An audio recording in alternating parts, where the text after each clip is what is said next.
Hello, gentlemen. Welcome back. It's Confidently Wrong. We're no longer after dark. We're in the bright morning sunshine. Top of the morning to you. Welcome to November. It's November 2nd as we're recording this. So the election has not happened yet. So we're not in a state of misery yet. We're not in a bunker. Yeah. Anyways, we are not in Canada. Good morning. As you can tell, Brian is here. Sav, you're here. Sav, how's you doing on this fine weekend? It's good. It's the start of the weekend. I'm hoping that after the podcast, and I'll run a few errands, and if I can have my way, I'll get to be a nice bum on my couch. But Hell yeah. Unfortunately, in life you don't always get your way. Brian shared with the group chat that he didn't end up dressing up for Halloween this year. Sav, did you? Huge disappointment. No, I was tired. I sat and watched Dragon Ball Z at the crib and NBA basketball. Was it a review like one you've seen before? I was watching the new series. I was watching the Resurrection F movie where Frieza gets brought back with the Dragon Balls. Spoiler alert. It's called Resurrection F. If you couldn't, and it shows Frieza, an established dead character on the cover. They'll be okay. So I always love the name Frieza, not because of the character and because the character is interesting, whatever, but only because of a Mad TV skit with Bobby Lee and John Cho, who are both auditioning for like some cop role in the skit. Oh, that's a hilarious. And they decide to like make it really extra fob Asian. And so the entire bit, they're just going, Frieza! Frieza! And so every time I hear Dragon Ball Z, I think of that skit. Oh my God. And on the dubs, and when it's like that, when it's the subs, the Japanese voice actors are really hamming it up. So when they're saying words like Frieza, they're really saying Golden Frieza. And it's the coolest shit. And it's the coolest shit ever. I get so hyped. Oh boy. Yeah. Yay. The twist at the end of that one is so good though. All right, we won't spoil it for people. Classic. So we'll talk this episode about the conclusion of Disney Plus's / Marvel's latest Disney Plus show, Agatha All Along. We touched on this a few weeks ago, kind of gave our first impressions after 2 episodes. And how it was after 4 episodes, right? We had already hit the rock and roll episode. Yeah. It was 4. Yeah. Uh-huh. And as kind of a reminder, I was not super into it. I was like, it's fine, but like I'm not super invested. These two were mostly into it, I think, and excited to see these two where it might go, and hoping that they kind of landed the plane. So at the end, I think we could all admit or all delight that the last couple of episodes were they kind of turned it up quite a bit. They gave us a lot of plot twists and turns. So let's just get right into it. We're kind of given a verdict now at this point, and then we'll back it up later. Sav, what did you think of the show as a whole? Especially the ending, right? Like, how did they land it? I think it was a show with a lot of personality. This was a show that had an identity. That's knew a what non-answer. It wanted to be. All right. No, that's definitely an answer. You asked me what I thought of the show. It was a good show that knew what it wanted to be. It had personality. Savon, if you asked me like, hey, you went on this date with a person, and I was like, well, they had a lot of personality. I don't think that would be like, oh yeah, we're he was talking about a show, not a date. But I mean, like, what else do you want from a show? Also, I've been on dates where I have said, hey, yeah, they had a lot of personality, and it's not a bad thing. So I don't know what the hell. Thing, but it also wasn't like I'm like really into it. That's all. Have you ever been on a date with someone with zero personality? Those are really awful dates. No, man, you're just like, I need an escape plan. Yeah, I mean, I've been on dates with people where it wasn't romantic. You're sending the SOS text like, someone text me that you have an emergency. I gotta go. Yeah. I'm like about to tell them I have an STD and I need to get out of there. Yeah, help me out, Brian. He's asking me how I feel about the show. I'm like, it was a show with a lot of personality, a lot of identity. It knew what it wanted to be. That manifested in the writing, the production value, and that created a show that I really enjoyed. Okay, say where you go. Because there was focus. You gotta let the man cook. Come on. You just want me to say yes. You want me to just see, I get why your students probably give you one word answers. You're not letting me give a fleshed out it was a good show, but I'm explaining because even if I wasn't the biggest fan of the show, I want to highlight the personality and production value because that's very important, and that showed that a lot of love and care went into making this show. This wasn't a show where, at least in my eyes, the executives had their fingers all in it trying to say what you could and couldn't do. They said, hey, look, this is the show, this is the basics, and they had a showrunner, and the showrunner went to work and got it popping. It was stylized. Shout out it to was fun. Jack Schaefer. I think that's how you say her name. But it was stylized. It was fun. It was unique. The tone felt different from other MCU projects in a good way. It had fun characters. I frankly was surprised top to bottom. It didn't have to over rely on, people. I know Marvel fans are split about cameos and how much connects to the other larger universe, but Bonerific. I thought it was a pretty easy. It was a pretty easy watch in terms of you don't need to be an MCU expert to be able to enjoy this show. So overall, I liked Agatha, but I want to highlight I liked it specifically because it was made with a lot of care and intention, and that's always very important to me, especially in comics where I think that's what makes things shine. You can tell what Marvel shows don't have a showrunner or don't have a grounding person of what they want it to be. Yeah, you can tell the shows that are created by a board of executives or created by committee rather than by singular vision.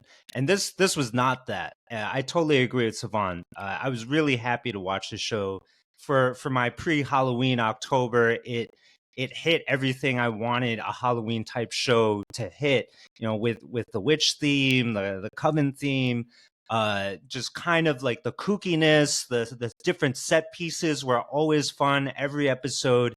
And I think in the back half of the series, or the season rather, they kicked it up a notch by doing the MCU interconnections, by raising the stakes a little bit and throwing these curveballs at us that, weren't always clear where they were headed. And, I was worried about plot holes, but then they came up with such satisfying answers for those. And so I was really happy and excited to see all of that come into play. And throughout that, throughout that kind of shift into more MCU-ness, the show still maintained its identity, right? Which was, stylish, colorful, some very notable characters, who homage heavy, very pop culture homage heavy, very too. very pop culture. Yeah.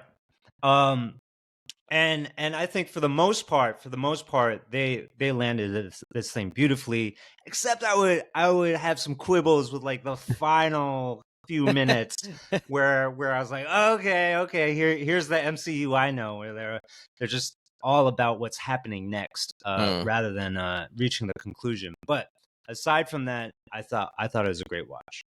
I feel like they really tied everything up. I don't think they left too much undone for us. You're right. There was spoilers are coming at this point. I think we did a good job of introing without spoilers there. So if you haven't seen the show, obviously go watch it if you don't want to be spoiled by our discussion. Except for spoiled by Wes's take. Yeah, man, get your nose clips.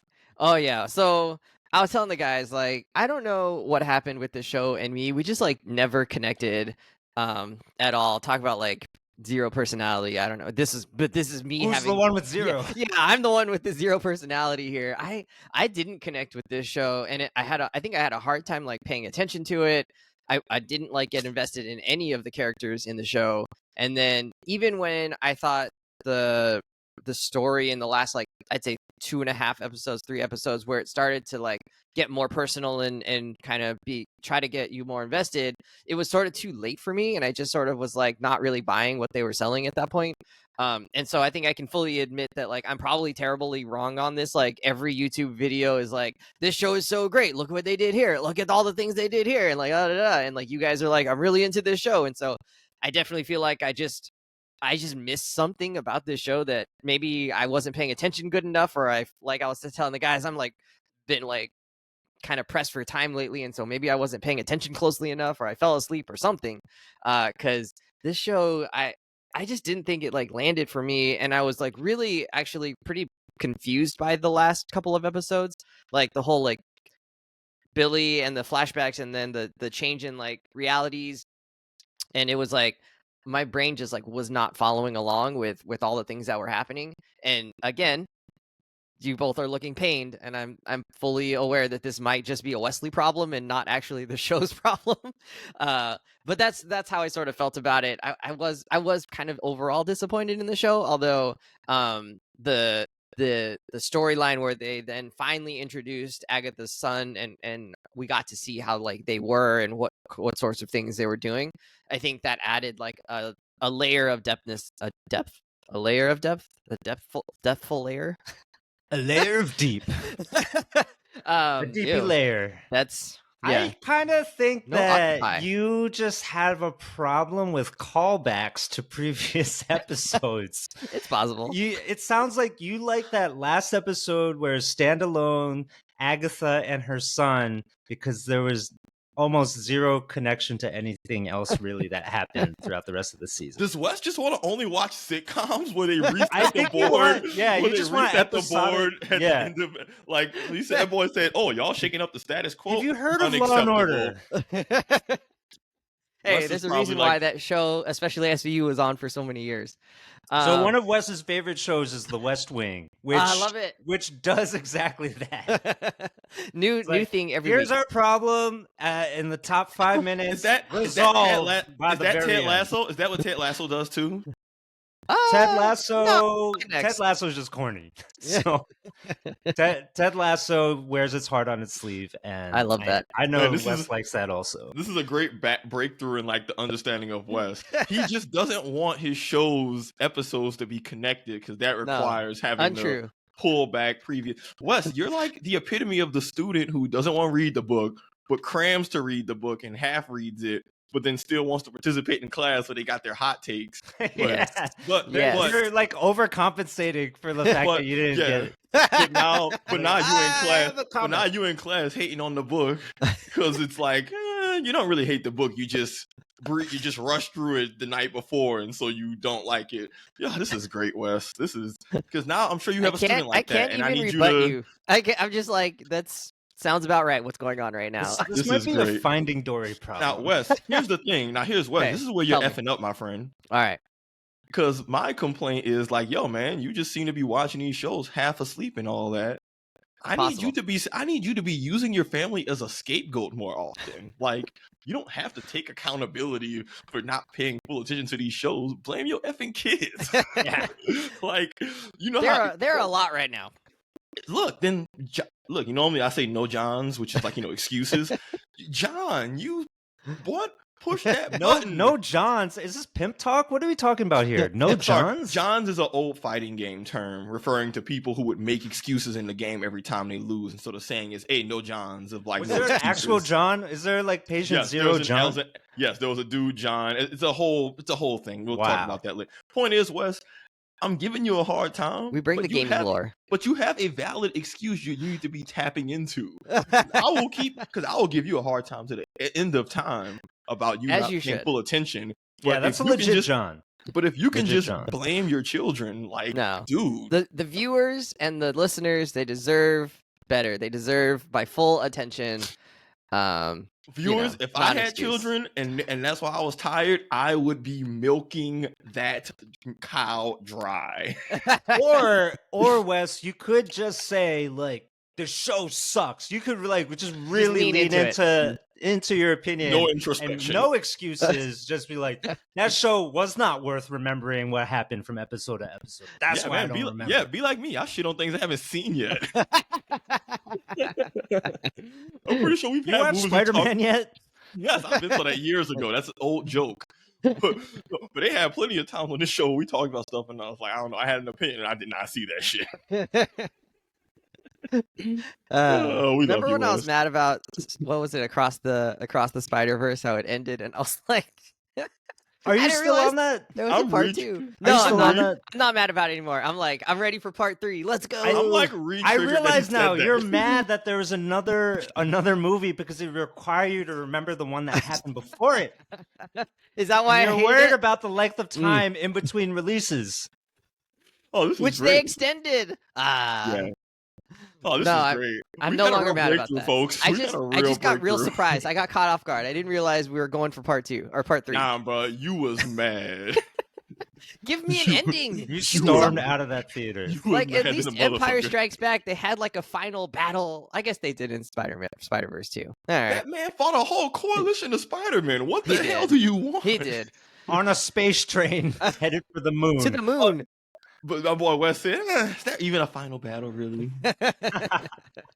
All right, well, Uh, that's I didn't. Yeah, And I that's mean, I our think show, folks. Later. We've- to Wes wrap likes up it. my Agatha. idea, I was just not super connected with this show. I don't think it was bad. I think when Savon talks about Loki and saying how it just like he could tell like they were going for it and like they knew what they wanted to be and he respected that but didn't like end up loving it. I think that's how I am about Agatha. It was better than I thought it would be. Like Savon said, the ability of the show to communicate the world in which it was like in, and it was consistent and clear and interesting. Totally respect that and think that was good. And yet I don't know that this show ended up being for me. And that might be okay, and we're just gonna have to sort of like leave it there. But maybe you guys can convince me that like some of the things they were doing were really brilliant, and I'll go rewatch it with like brand new eyes, with the scales will have fallen off and I'll have come to my senses here. I mean, So- I ain't gonna try and make a cow eat beef. Like, what you like is what you like. What don't like is what you don't like. I just want you to be informed, Wes. That's maybe a lot to ask right now. So I think We you got can make us- a chicken eat chicken, though, right? Like, Yeah, you chicken- just that's throw why it I in front say of them, they'll chickens. eat it. chickens That's will eat why chicken? I'm pretty sure they're opportunistic carnivores or opportunistic cannibals. There's a term Yeah. for it. Oh, all right. I mean, they'll eat worms, so they're not like just straight vegetarians, right? Oh no, chickens eat meat. No, they eat Yeah. everything, yeah. Yeah. I mean, they eat whatever's fair game. All right. So do pigs, apparently. Oh yeah, what? That's their whole thing. All right. yeah. So this story actually gets, for an MCU show, it gets kind of on the darker side, and certainly there's some like heavier topics. I think there wasn't a lot of like promos or like trailers coming out before the show. They just sort of dropped it in and was like, it's going to be a mystery. You don't even know what to expect. We're going to keep you on your toes. And so how did that land with you, or how did the show, like the tone of it, end up landing with you, Brian? I love the tone of this show, right? It's like I was saying, it's got that fun, campy Halloween vibe, right? At its core. But then on top of it, they have enough going on in terms of basically the two main characters, right? Agatha and Teen, who we now know is Billy Maximoff. And so those two really have a lot of richness and depth to them. And as well as, not to say that the side characters don't, right? The side characters definitely were bringing something to the table as well. And I think the show did a really solid job of having the fun, right? Like with going from the different houses on the road, each one presenting sort of a new aesthetic, a new era in time, a new problem to solve, right? And then having, the way that they connected all those things and filmed it all, everything stylistically felt energetic, lively, and fun. But then, once we get into those deeper moments, both with Billy and with Agatha, the Billy bar mitzvah episode, Agatha back in the 1700s with her son, right? We're able to see different visions of what the show is looking like, but it all felt very cohesive and in line with the plot and what was happening. And so I thought that was a really well done tonal kind of maneuvering throughout the show, right? Like, to me, none of it ever felt like it was out of hand, going left field, or anything like that. It felt really committed to itself and the type of tale it was telling. Absolutely. All right. You want to add anything, Tev? Yeah, I'll add to that with the tone. Like, I mean, echoing everything Brian said, but the other thing the show did really well tonally, and some of this caught me by surprise, is that the campiness and them leaning into the self-referential world of witch lore and culture, and even them making fun of it in universe of like broomsticks being basic and all that stuff, right? That was really good. and was silly, and that's what kind of made the shows otherwise, I think, kind of maybe darker undertones a little bit more palatable and enjoyable, which I enjoyed.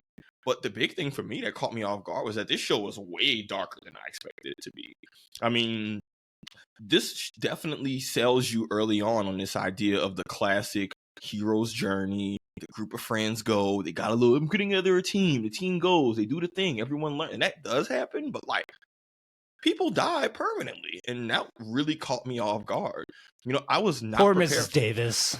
I was not prepared for that. Like, I know we talked about it in the first episode about it too, but back then I was convinced, oh, this is an illusion, or which, I mean, I wasn't totally wrong, but like, I thought that her death was gonna be reversed, or that it wouldn't be. It's like, why would they just bring this innocent lady who's been through this awful shit and then just kill her? And it turns out they did, because surprise, surprise, Agatha is still awful. And no matter what, she is still terrible, right? And we learn that really at the ending. But between that, Ilya dying, and learning But a that tragic evil now that we understand that a little bit. I've reflected on this heavily. We can talk about it later. I don't think it's as tragic. Like, She I was think killing people like before. Yeah. like, and not so like it wasn't a few exactly years tragic. before, like decades before. Yeah. It's not like she was forced to do bad Agatha things. is a serial killer, and Yeah. there's really no tiptoeing around it. She does it without and she remorse. was using her son to do it. And you know, Which and then you can kinda makes it debate worse. and you can debate whether or not she needed to do that to save her son. I think that's a question for debate. Yeah, I don't think she did, so. right? I don't think so. I don't think they made that super clear, because she was doing it before, and they had never made a clear connection between that. My thing is I just think she's a serial killer who had a son who she cared for, which might not be as compelling, but I think that's just, everybody doesn't have to be sympathetic. Agatha's a piece of crap. As a ghost, she openly admitted, yeah, I was gonna kill all y'all. Which again, tonally, I actually liked, of like, oh, they're really leaning into like, Agatha's funny, she's charismatic, she is still awful. But even that, but my point more so about the tone is that I did not expect this to be a show that was gonna really lean into like people permanently getting killed and died, you know, the death of a young child in a tragic circumstance, a woman serial killing for centuries, and them having a whole montage because of like, I didn't think they would go into that territory. And even when I'm watching the montage of Agatha just finessing people over the decades, like, my jaw hit the floor, because I'm just like, dude, what? Yeah. Oh, she's Like, just awful. Billy took over the body of a dead kid. Yeah, like that. That is pretty serious. Like, the show, that's what I like. The tone, like, they managed to be campy, be silly, and have a lot of fun, well-placed humor moments. But plenty of others where the vibe shifts immediately. It's Is like, that hey, for sure what happened? Okay. All right. What you mean? I'm gonna need like I'm gonna ask stupid questions, and then y'all are gonna help me answer them. No. Okay, keep going. What do you mean? What happened? You talking about the boy taking over Are the you body? talking about Billy? Yeah, was that for sure what happened? He took over the kid that died in. So the kid died in the car crash, and then he inhabited that body because he didn't have a body or something.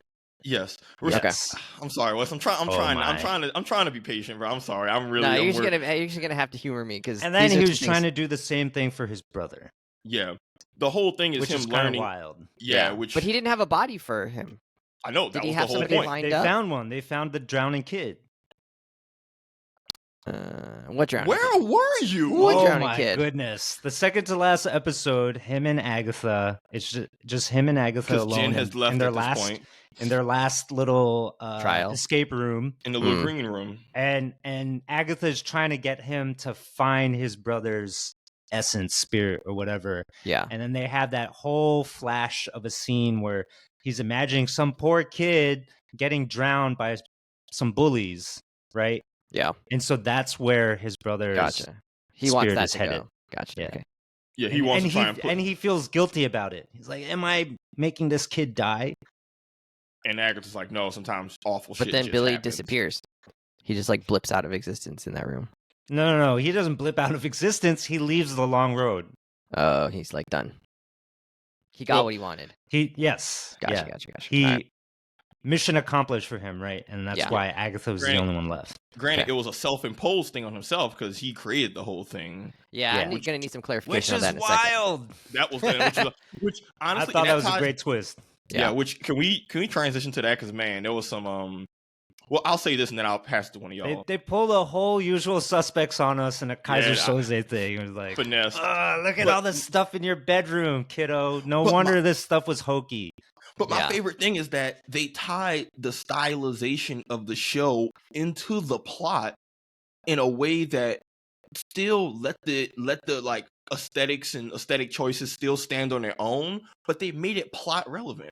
Because every moment where you're like, this is a little on the nose to have just Agatha be the literal wicked witch and your boy teen being Maleficent and all this stuff, or I'm like, all right, this feels very on the nose. But the moment you realize he's a pop culture teen obsessed with all this stuff in his bedroom, like, oh shit, it all clicks, and it's like, hey, I love something that can be I love when stylistic choices actually tie into the plot of something too. That's very hard to do, and I did not expect that to, like, that's going to this show is going to be good on a rewatch because of all these breadcrumbs that they left. Like, this is going to be a show that you rewatch and you're like, fun lines, one-liners. So many moments where you're like, oh, so how many times was Agatha just like, once we know that Agatha knew the road was fake, and it's like, okay, so now I want to rewatch it just to look at all the moments where, oh, she knows this is BS. How is she navigating it? But yeah. Also, Patti LuPone's character, right? Her episode where, it turns out she's actually present throughout all these moments in time. And whenever she says something crazy or out of line, now you know what's going on, right? And so that's also another reason to go back and rewatch and have a different appreciation for what's going on.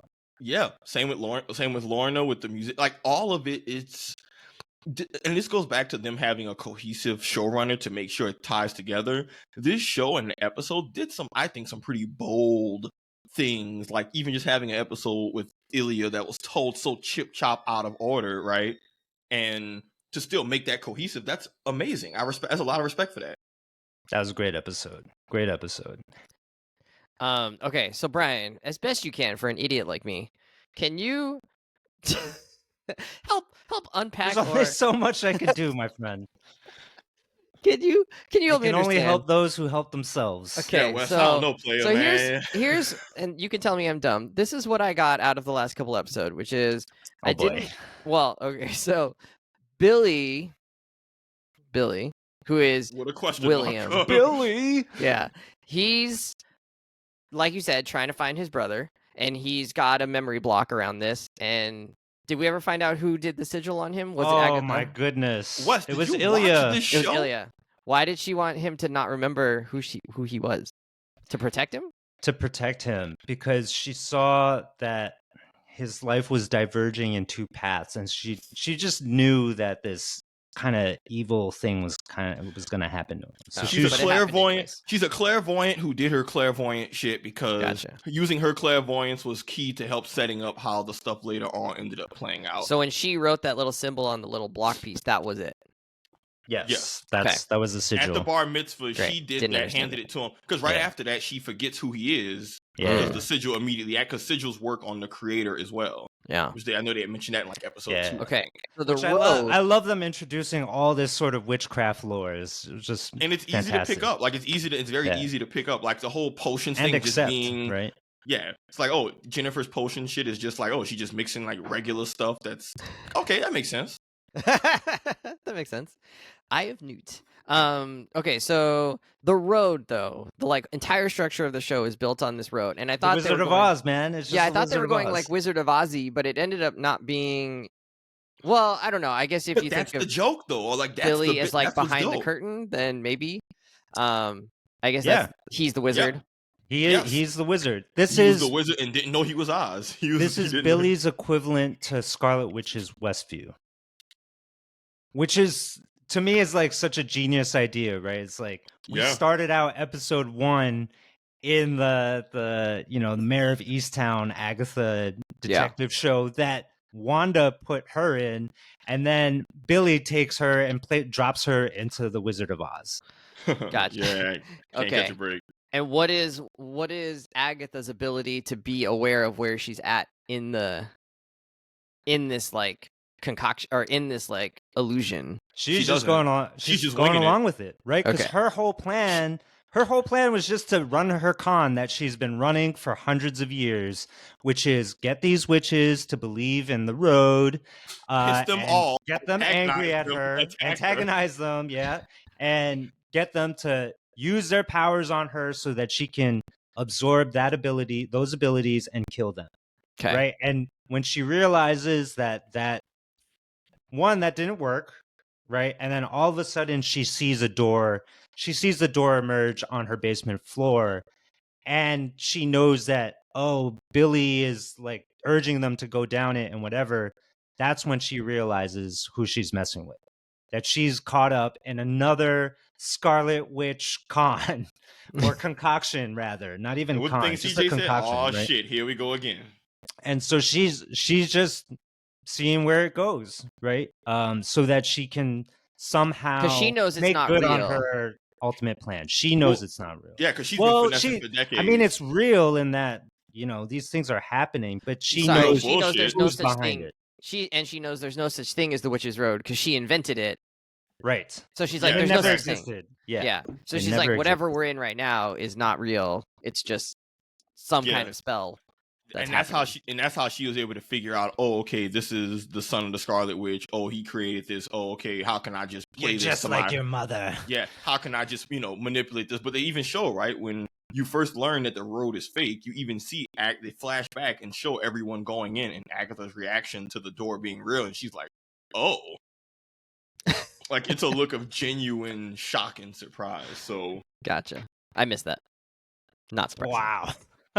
You just missed like the most important explanations of the series.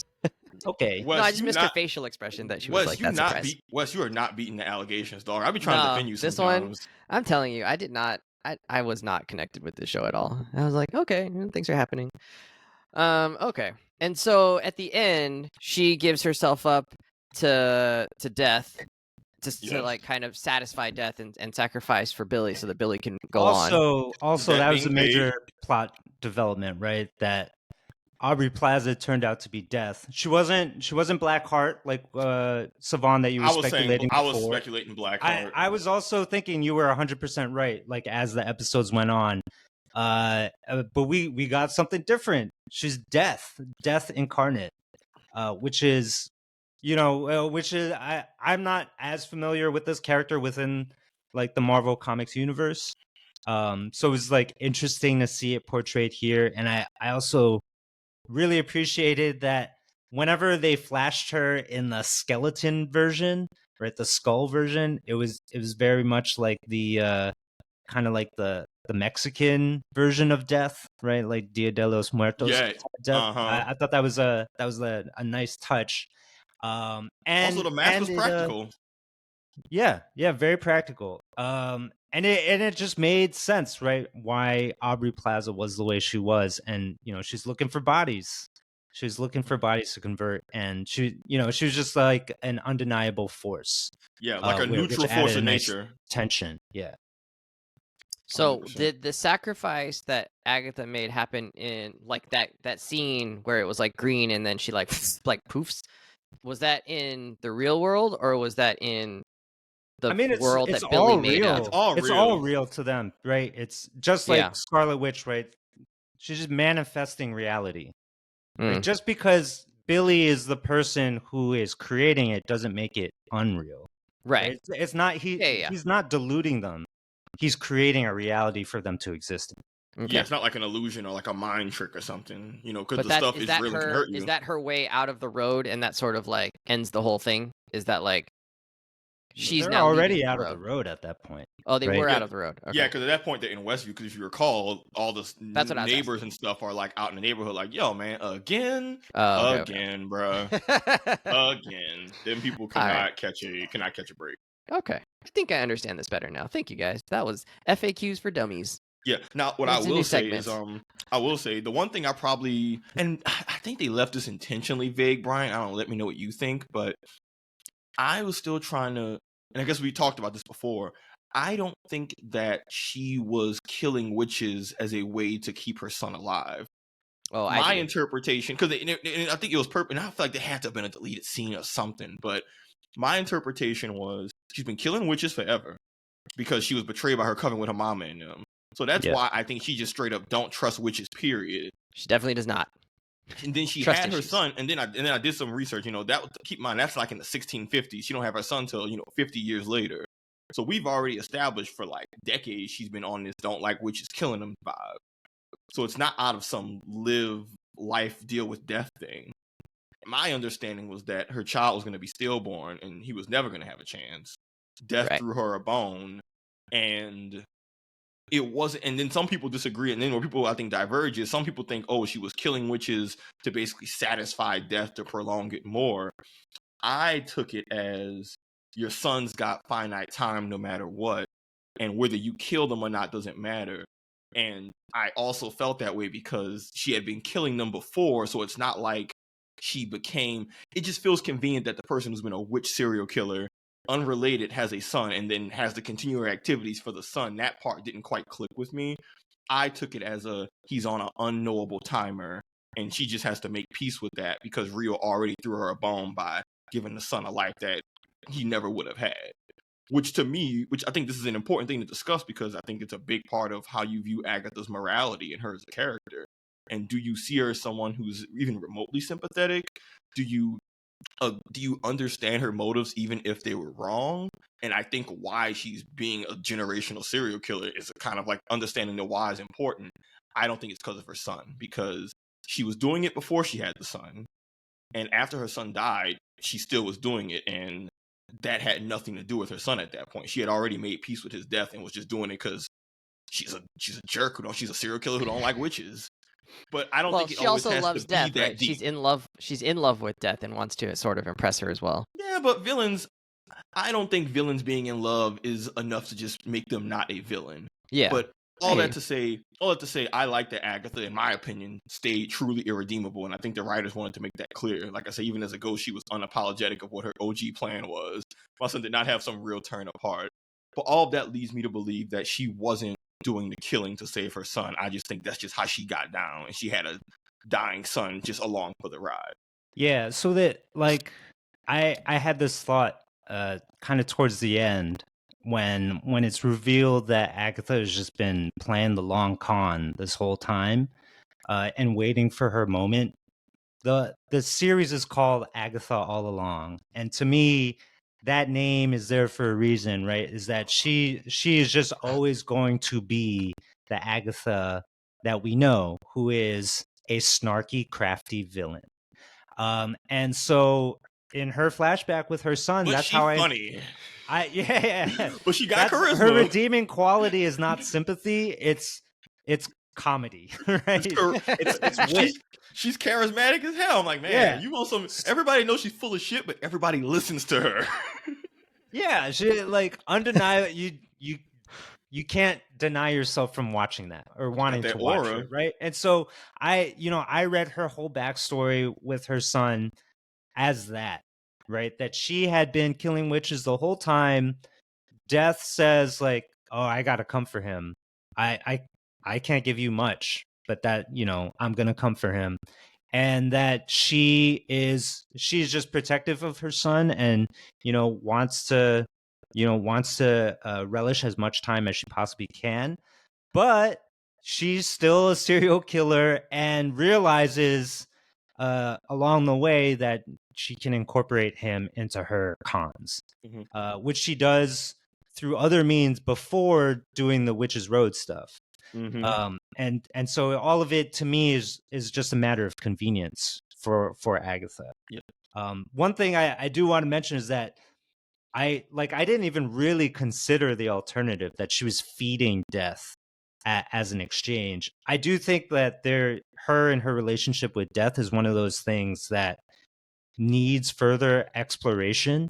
They don't really get into how these two connected and why they're into each other. Whatever, you can kind of guess. But something in the episode where they're doing the 80s sleepover party, and you hear Agatha's son's ghost say like, "No, mama," right? There was a popular theory online saying that the son is not saying that in real time, but that's actually a memory.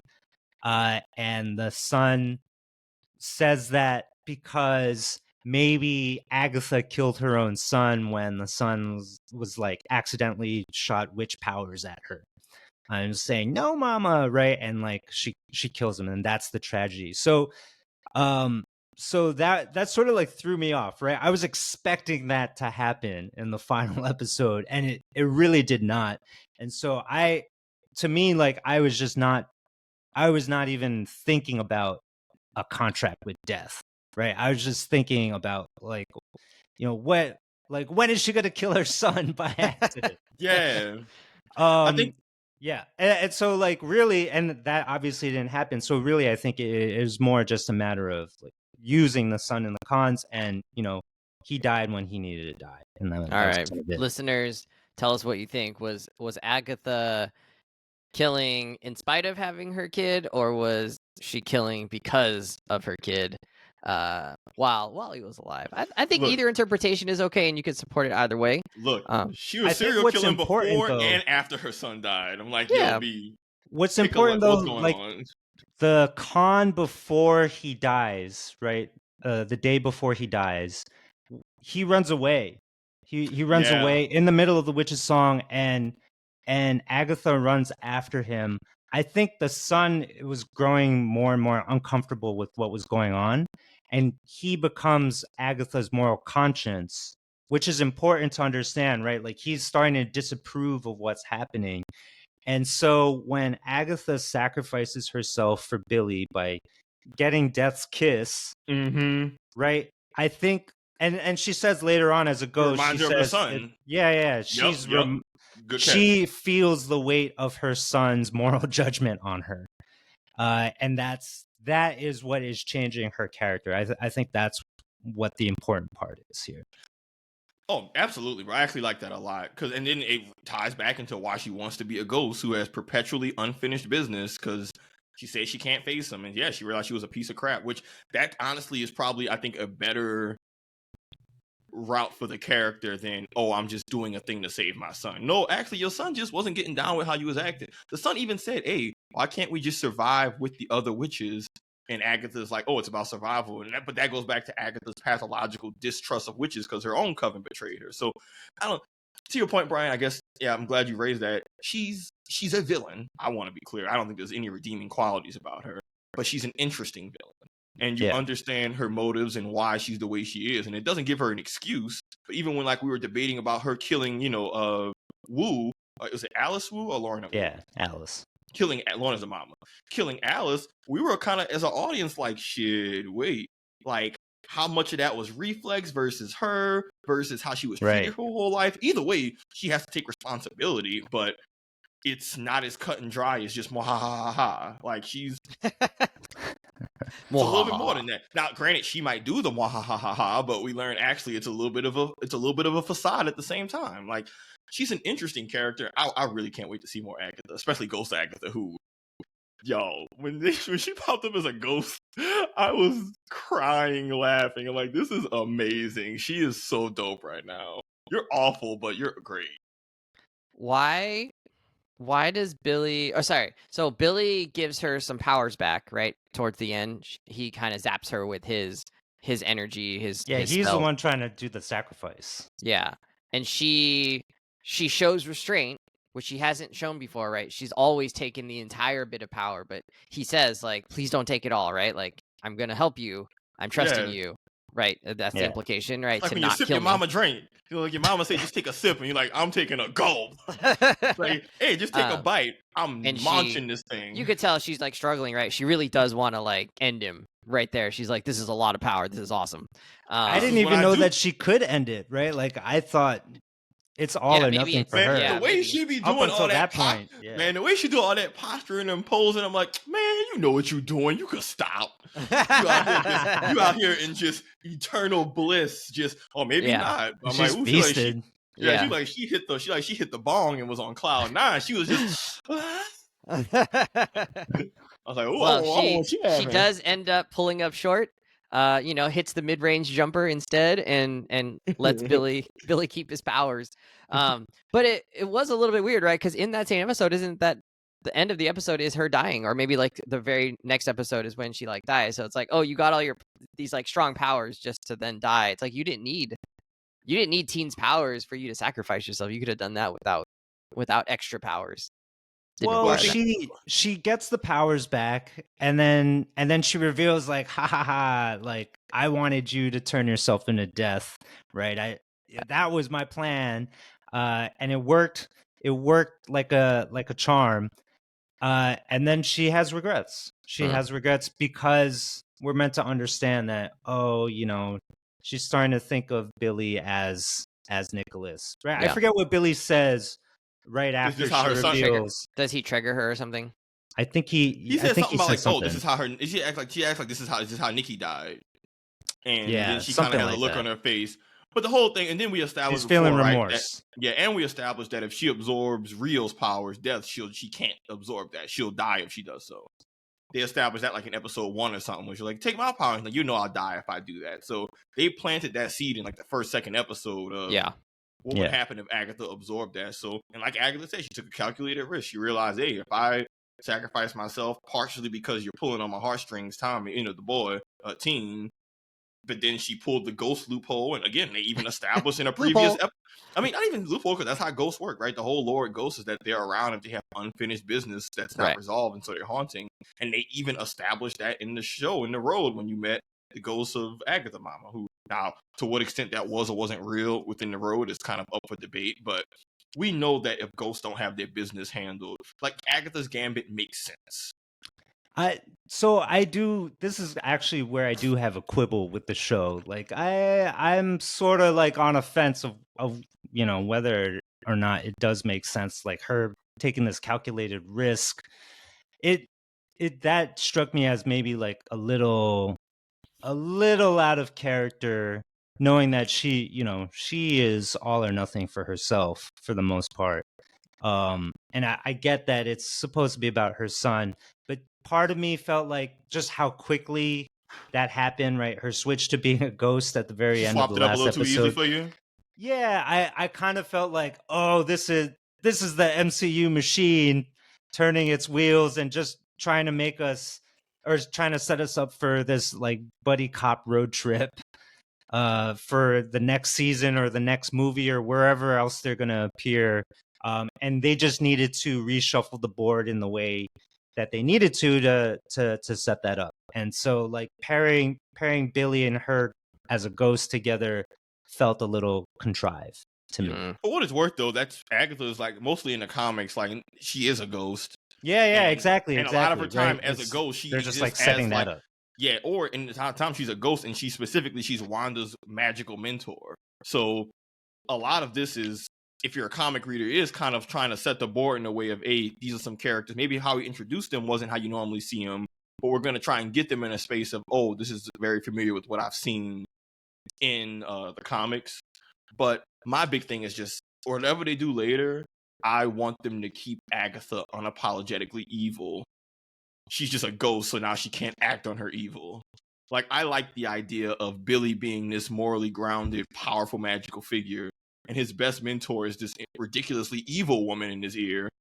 But she better be talking that shit. But it's balanced out by her not having as much agency because she's a ghost. It almost reminds me of it almost gives me Moon Knight energy of just this cool, morally centered character who just has a dark side inside, who's just the intrusive thought, like Khonshu just saying, break his one pipe. Like you just know, if regardless of what your boy's doing looking for the brother, Agatha's just gonna be in his ear just saying the most out of pocket stuff. Like, we could just kill him, right? Why don't you just whip up another road and just roll them out of here? I'm not gonna kill them, Agatha. Like that's I'll watch a whole show of that, of just Agatha being an intrusive thought. Yeah. Wes, you didn't even watch. Well, Wes, you couldn't even watch this, so yeah, don't worry about you. Yeah, that's fair. I thought, now that I'm thinking about like how they sort of wrapped it up with like death being sort of a pretty integral part of the story, in that she's got to take bodies, consume bodies, take people to the afterlife, and also being like somebody that in some ways Catherine Hahn fears but also is in love with. I feel like actually Aubrey Plaza might have been miscast there, right? Like that's not maybe in her wheelhouse. She did fine with it, I think, but I think you could have gone with somebody else. I don't have like a different suggestion. Just like I think I kept expecting the comedy to come through on her, and actually her character is not comedic.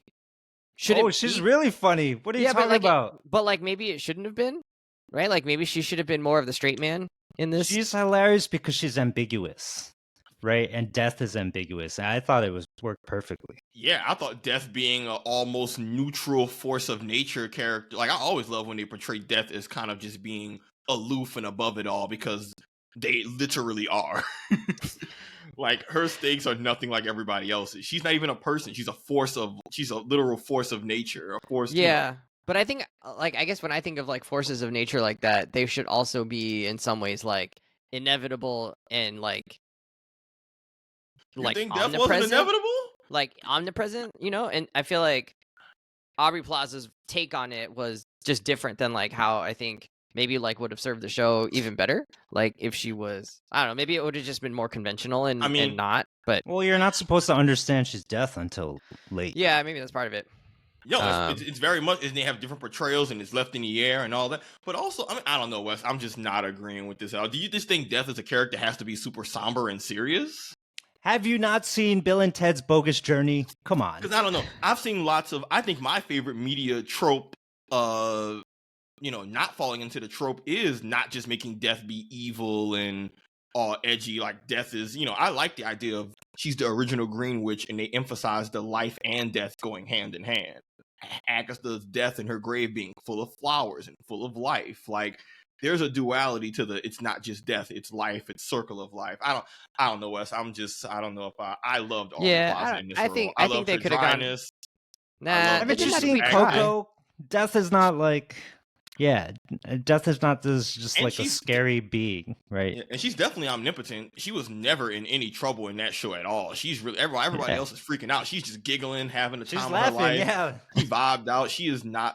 And when they even fight her, Agatha's just like, "Yo, man, we're fighting Death. We cannot win. This is that boss battle that you're scripted to lose. Like, we cannot beat this." As she walks slowly across the grass at you. Yeah. I thought they made a very good point of Death being this powerful, omniscient, unknowable, inevitable force, because she's vibing and everybody else is dying. Everybody else having a time. I don't know. I think life. I still didn't end up. Are you sure Aubrey Plaza plays her? Did you watch enough episodes to know who the actor who plays her is?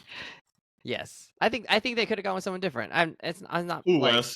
Not like, oh man, that's gonna make or break the show. I just think they could have gone with someone. Should have been a dude, a different type of woman, taller woman, shorter woman, buffer, less masculine, more feminine. Like what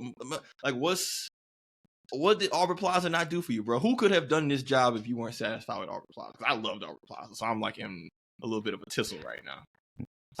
I don't know. I just had this thought, so I didn't have time to come up with an alternative list of castings we could have done. But I guess my thought is like Hela in God of, whatever it was, Ragnarok in Thor. Like the way that Cate Blanchett played that as like just like an inevitable, like just like, oh my God, like you are terrifying. Like Aubrey Plaza didn't necessarily bring that aspect of it. And like also one of the worst MCU villains.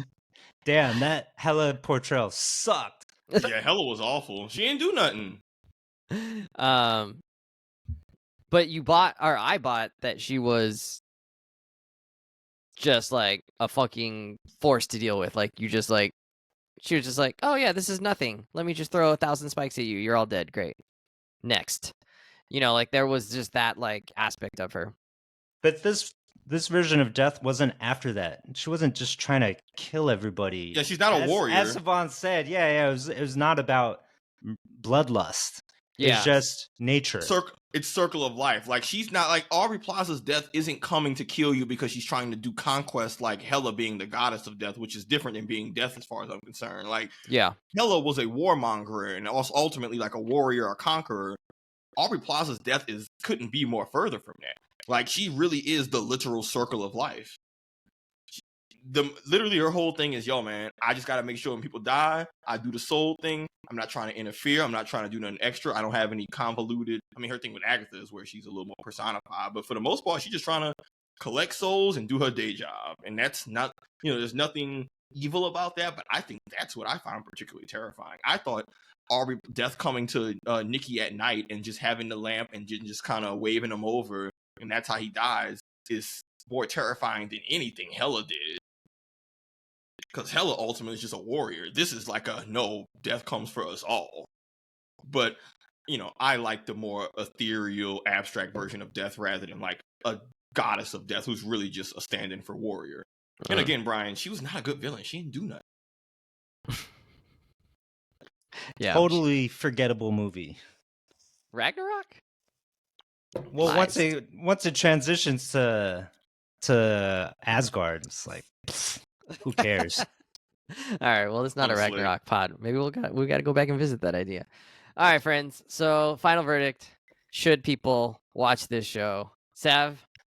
Yes, you don't have to be a Marvel fan to follow it and enjoy it. Like, the show has a very diverse, fun cast of women, cool characters. It leans heavily into just like, frankly, recognizing queer and gay culture in a way that's like, I think, honest but not heavy-handed. It was self-referential. It was like full of personality. And the best thing I love the show the most is that they took the stylization and made it relevant to the plot, and it ties into the twist. And that really, like, I really just want to highlight the writing of this show. They just knew what they wanted. Now, granted, there's a few moments, to your point, Brian, it's not perfect, but there were so many dope moments that I'm like, man, y'all really had to be like in y'all bag, tight writing to make this work. Like I said, the Ilya learning about her past, future thing, all that was when I was like, oh, this show is different. And so I think anybody can like enjoy and watch this show. But if you're a Marvel fan, yes. That being said, if you like a dude, bro, who's just not into all that, this show ain't gonna be for you. Just keep it a buck. Yo, I was gonna actually say that the fan base that is aggro male manga-esque, they should watch this show. They should watch it. They should be forced to watch it. So they can burst into flames? Yeah, it's either that or be converted, man. It's resistance is futile. Like this, I agree with everything Savon said, and like I think as a series and as a season it worked. I also think for the West brains out there, episodically it's good. Like individual, like he is, man. Individual episodes are great. Single episodes to consume and rewatch. Like you have the escape room episodes, you got like the Billy episode, you got the Agatha backstory episode. And I just also want to call out one of my favorite moments is the Billy reveal at the end of one of those, when you see him with the Scarlet Witch type crown, and then the Billie Eilish drops. Yo, the music songs at the end of the episode. See me with the crowd, like that was such a great bomb.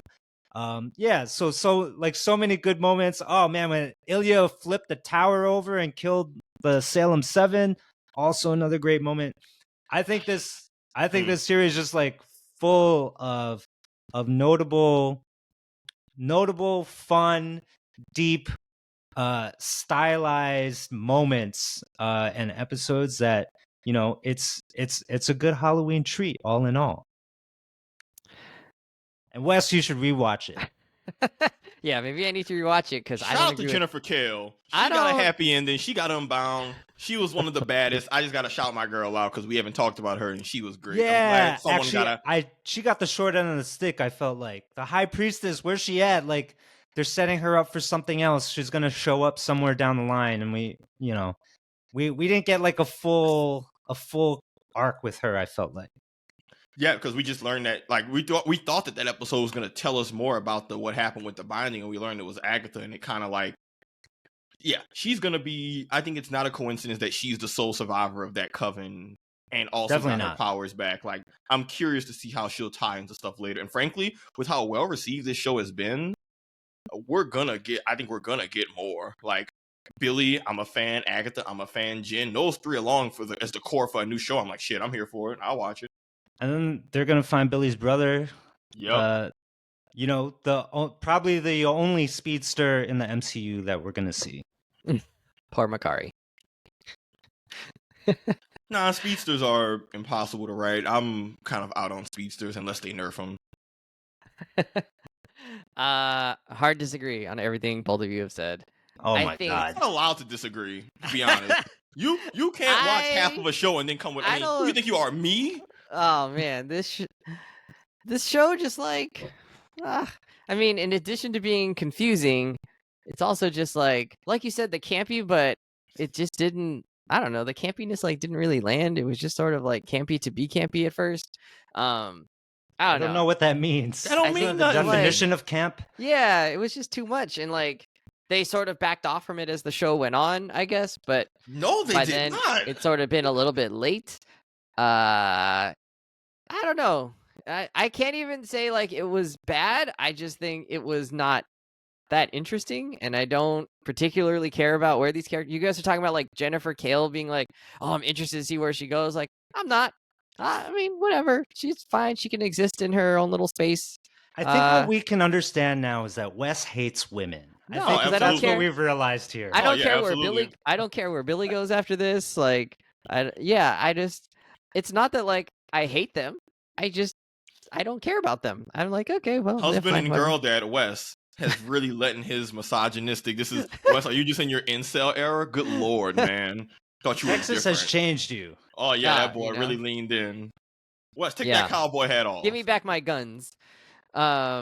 No, it just didn't. I don't. It didn't land, and that's okay. It didn't have to be for me. But I think you're both wrong. I think nobody Wes, should watch this show. I'm wonder not mad how- that it didn't land. I'm mad that you say it didn't land, but you didn't recall things that were as clear as day on the screen. That's the part I'm mad about. I'm not mad you don't like it. That's probably my fault, but maybe it's also the show's fault.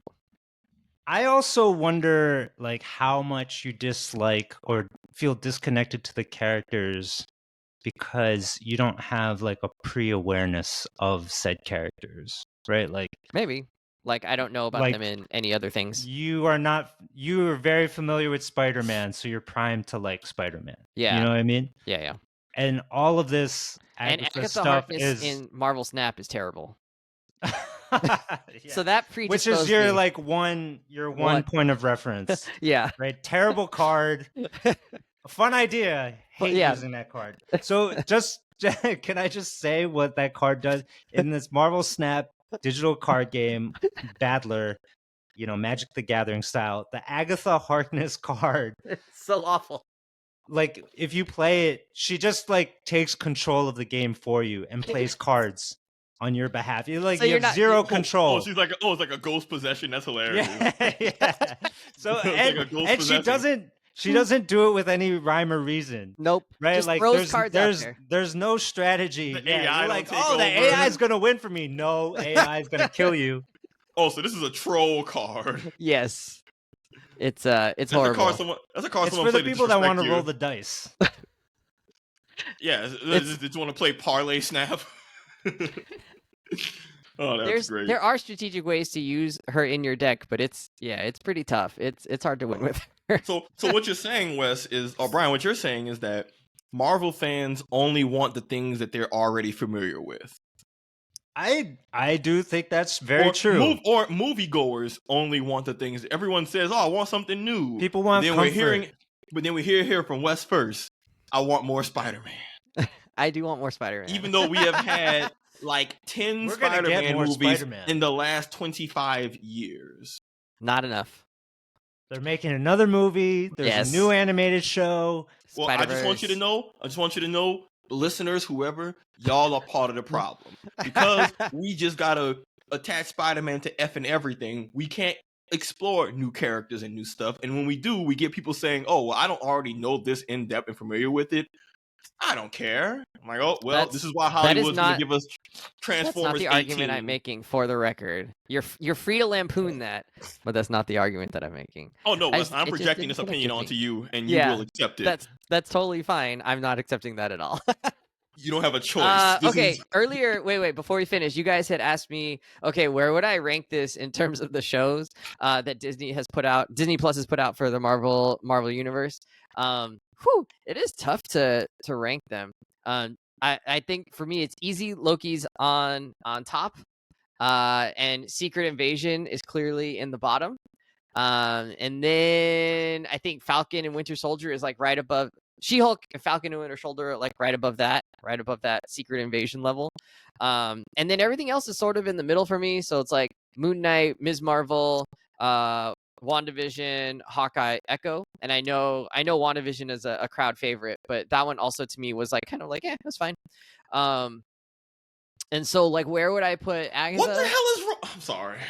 I think I'm putting Agatha below the mid tier of Ms. Marvel, Moon Knight, WandaVision, Hawkeye, but above the lower tier of like above Falcon the bottom Winter... barrel. Yeah, above Secret Invasion, above She-Hulk, and above Falcon Winter Soldier. Wow. Not F tier, D tier. Wow. And listeners, that's how you know not to listen to Wes. We've calibrated. Thank you so much for doing that for everybody. We've revealed you. You just wanted to say you're an idiot. Hey, we didn't say that. Your words, not ours. Where would you put Agatha in terms of the MCU Disney Plus shows? So I actually think a lot of the MCU shows are not all that great. Okay. Like for the most part. Yeah. So it's sort of a low bar. Yeah. Agreed. I do think Agatha is in the top tier of it though. So like as high as Loki for you? And to me, Loki is imperfect because of season 2. Season 2 of Loki was not the best at all. Okay. Not nearly. It's like almost ruined itself in a lot of ways. I know it sort of like lands it at the end. It's got a solid ending. I appreciate that. But yeah, like it really messed itself up. So would you put it above Loki maybe? I think maybe Agatha's above there. I do think Ms. Marvel is also in that conversation as well, and deserving of a rewatch. And I think WandaVision. I actually think Agatha's better than WandaVision. But WandaVision is still kind of like also a decent barometer at the top tier. Mm-hmm. Sav, are you agreeing? You putting Agatha in the top tier? Yeah, I mean, of Marvel Disney Plus shows, right? In terms of the they're not all amazing. In terms of the Disney Plus shows, like we all have our own stances. And for me, excuse me, I will put Agatha in my higher up tier. That includes Hawkeye, WandaVision, and She-Hulk. I like those shows. I thought Agatha is right up there with that. Like the way I see it is how much rewatch value it has. I would and have rewatched like funny episodes of She-Hulk. I like rewatching WandaVision because of the breadcrumbs and the foreshadowing and stuff. I loved Hawkeye because it was just like a chill, low stakes story for an underutilized character. I put Agatha in that tier of like this is a good Marvel show that I think is like worth a watch, even if you're not a hardcore fan of the character. I don't think something has to be rewatchable in order to be top tier, but I agree. I think that's like extra bonus points for sure. Yeah, but for me in general, I don't like to enjoy my media as a flash in the pan. To me, longevity, long-term appreciation, things that you can, not to say you can't, but that's a big deal for me, especially for if it manifests in the writing. Like Agatha and WandaVision are both great rewatches because you let the writers show off just how much attention to detail that was. But I do think that it's important to me. I love something you can rewatch and it's like a different experience. Yeah, and you love the replay on video games. So that kind of makes sense. That tracks. Same with games. I love a game that you can play with a story has breadcrumbs that's actually like, hey, this thing that seemed innocuous at first actually, some games spoil the ending in the beginning and you don't know till you get to the end, and it's that much better when you play through it and you're like, oh, look at that. Y'all weren't just BSing it. There was a whole vision. That's basically New Game Plus. Basically. Savon loves New Game Plus. New Game Plus is one of my favorite things in video games, period. I mean, look, I just finished my Cyberpunk replay. I'm about to get back into my Horizon New Game Plus. I love that shit. All right. I love foreshadowing. Friends, let's call it there. Agatha All Along, not worth watching. Final verdict. Wes just likes shading. All right, that'll do it for us, Yeah, 'cause friends. he's in We're the out of here. dark, sleep. See you later. Bye.